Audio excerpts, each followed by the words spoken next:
Assalamualaikum warahmatullahi wabarakatuh. Perkenalkan, nama saya Ditya Gani Wijaya dari SMKN 1 Sungai Tapuk. Pada hari ini saya akan menjelaskan tentang fungsi dan cara kerja dari alat ukur mekanik, yaitu vernier caliper atau jangka sorong, atau juga yang disebut dengan mistar geser. Vernier caliper adalah alat yang mampu mengukur kedalaman sebuah objek, yaitu kedalaman, diameter luar, dan diameter dalam dengan presisi dan akurasi yang sangat baik. Jadi ini alatnya.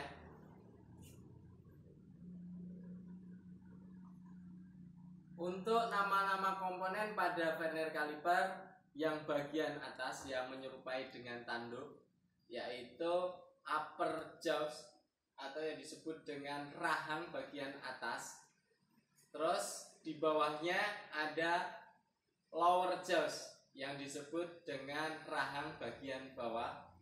Di sini ada skala, di sini skala utama. Terdapat yang bagian bawah adalah milimeter, satuan milimeter, yang bagian atas adalah satuan inci. Sedangkan yang digeser ini, yang bagian bisa digeser adalah skala vernier, atau bisa disebut juga sering disebut dengan skala Nonius. Terus di bagian belakang dari jangka sorong itu ada namanya depth root atau batang kedalaman, yaitu untuk nantinya difungsikan untuk mengukur kedalaman sebuah benda. Kita lihat pada gambar penggunaannya. Misalnya kita akan mengukur diameter luar. Kalau mengukur diameter luar, yang dipakai adalah bagian rahang bagian bawah. Sedangkan untuk yang mengukur diameter dalam, yaitu menggunakan bagian rahang atas, ya, yang bagian atas. Jadi tinggal diukur kedalaman sebuah objek. Selanjutnya adalah mengukur kedalaman, yaitu biasanya kalau di bengkel kita untuk pemeriksaan kampas, ketebalan kampas, yaitu mengukur menggunakan bagian untuk kedalamannya. Tinggal diukur nanti tingginya berapa, berarti itu ketemu nanti ketebalan sebuah kampas. Selanjutnya adalah tingkat ketelitian dari jangka sorong. Tingkat ketelitiannya itu ada yang kalau satuannya metris yang bagian bawah itu ada 0,1 mm, selanjutnya 0,05 mm, dan ada juga yang 0,02 mm.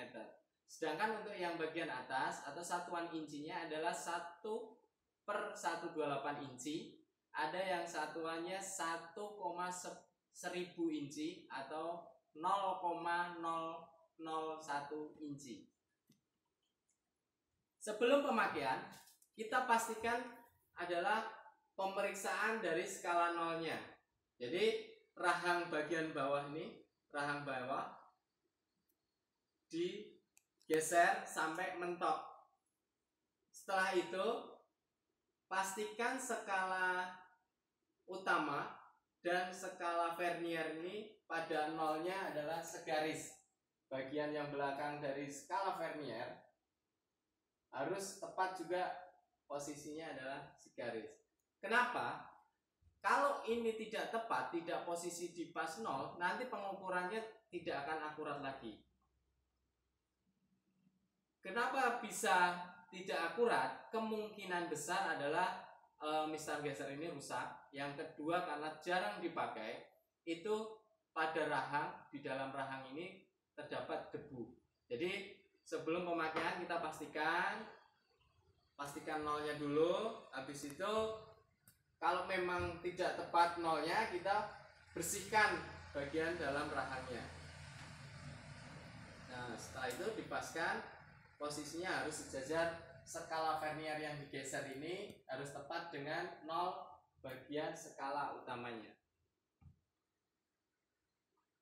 Nah, Untuk pengukurannya, cara pengukurannya adalah kalau misalnya kita diameter luar, misalnya ini sebuah diameter luarnya, kita ukur posisinya harus posisi di tengah rahang, tidak boleh di ujung bagian bawah, karena kalau di ujung bagian bawah maka kadang kita belum tepat posisi diameter tengahnya. Ini diameter tengahnya belum tepat, sehingga pengukurannya dia akan semakin kecil diameternya. Sehingga kalau misalnya kalau yang benar adalah dengan ukur bagian tengah atau posisi tengah rahang. Selanjutnya posisi dari rahangnya, tidak boleh posisinya miring. Kalau posisinya miring, otomatis skalanya juga akan bergeser sangat jauh, sehingga nanti skalanya semakin besar atau ketemu hasilnya itu semakin besar. Jadi harus tepat lurus. Setelah ditempelkan, baru nanti selanjutnya adalah dikunci. Oke ya. Lanjut untuk mengukur kedalaman. Nah, untuk mengukur kedalaman sebuah benda, ini juga posisinya harus tepat lurus. Kalau kita miring juga otomatis kita nggak akan hasil ukurnya nanti tidak presisi lagi atau tidak akurat lagi. Jadi memang harus tegak lurus. Pastikan memang benar-benar jangka sorong ini adalah posisi tegak lurus. Next, contoh pembacaannya. Di sini untuk skala 0,02 mm. Yang membedakan dari jangka sorong ini adalah dengan yang lain adalah tingkat ketelitiannya.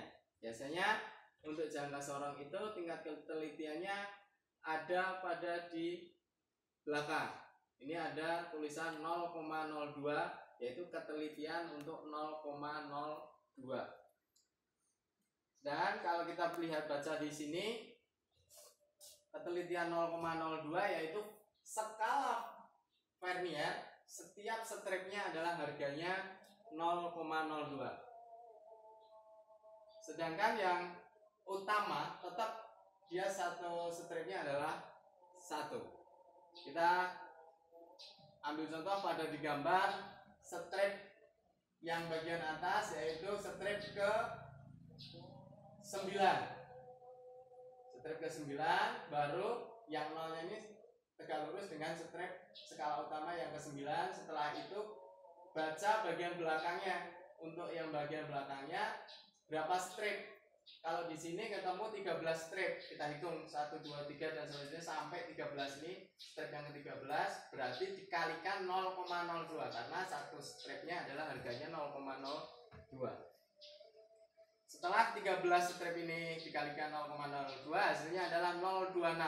Tinggal ditambahkan dari skala yang utama, ketemulah 9,26 mm. Contoh kedua di sini stripnya strip ke-17. Strip ke-17, bagian skala Verniernya adalah strip ke-20. Strip ke-20 tinggal kalikan yang strip ke-20 tinggal kalikan 0,02. Jadi 17 tadi skala utama tambahkan 0,4 hasilnya ya. Jadi ketemunya adalah 17,40 mm. Untuk yang jenis lain, ketelitian dengan ketelitian 0,05. Jadi sama saja yang tadi. Kalau yang di sini untuk ketelitian 0,05 adalah skala Verniernya, harganya adalah 0,05 atau setengah. Sehingga kalau sini 0,05, 1, 1,5 dan selanjutnya. Skala utama ketemu 9. Skala Verniernya adalah 3. 1, 2, 3. 3 kali 0,05 sama dengan 0,15. Tinggal ditambahkan 9,15 mm. Contoh yang kedua untuk yang ketelitian 0,05. 0,05 adalah skala utamanya 16. Ini ya, 1, 2, 3 dan selanjutnya. Ini 16 strip. Terus skala Verniernya adalah ke 7. Di sini 1, 2, 3, 4, 5, 6, 7. 0,35 setelah dikalikan 0,05. Jadi hasilnya kalau ditambah 16,35. Untuk pengukuran yang lain, biasanya kalau untuk mengukur kedalaman, contohnya di sini sudah ada blok silinder. Kalau kita mengukur, posisikan, berarti untuk kedalaman kita menggunakan upper atau upper jaws atau yang disebut dengan rahang bagian atas. Ini posisinya adalah posisi harus yang di tengah. Jadi kita tinggal geser-geser aja. Nah, bagian yang terlebar itu adalah diameter dalamnya. Maksudnya diameter dalam dari sebuah blok silinder. Nah, setelah ketemu baru kita kunci. Setelah dikunci baru ditarik, baru kita baca. Sama dengan pembacaannya, tinggal kita menggunakan jangka sorong yang ketelitian berapa. Misalnya 0,05 ya tinggal stripnya ini adalah harganya 0,05. Kalau 0,02 berarti kita menggunakan 0,02, stripnya tinggal dikalikan 0,02. Ada yang tadi 0,1, tinggal nambahkan saja 0,1, berarti satu stripnya adalah 0,1. Mungkin dari saya untuk materi tentang fungsi dari jangka sorong dan cara penggunaannya saya akhiri. Assalamualaikum warahmatullahi wabarakatuh. Sekian dan terima kasih.